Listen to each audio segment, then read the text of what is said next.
ভাই রস কত করে গেলাস? 20 টাকা গেলাস, 20 টাকা। আর 5 টাকা দেন তো। হ্যাঁ 5 টাকা দেন। 5 টাকা হো, হ্যাঁ 5 টাকা আছে।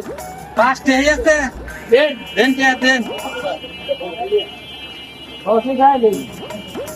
সরাই বলাই দিয়ে ওরাই এই তো দিমু, ওরাই দিম না। রস খাবেন।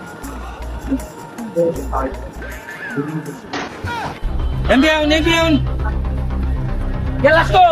গেলাস দেখো না, জিপে ভাই করুন। চাটল দেন। চাটল দেন। এই যে আরো আছে, চাটল দেন। আরেক চাটল দেন। কি করলেন? হ্যাঁ? কি করলেন? রস দিলা? 5 টাকা দিয়ে রস দিলেন হাতে কিনা? 5 টাকা তোমার এই দিব না, গেলাসে বেটা দিব। পার্লের কাস্টমার। এমবি যান। আবার তাকে ছেলা দেন ঠিক আছে। খেলা 5 টাকা রস খাবা যাইছে, 20 টাকা গেলাস রস দিয়েছি, 5 টাকা রস খাবা যাইছে। সেই চামাল আমরা আবার দোকান আইলে কোন থেকে না পাগল কাস্টমার।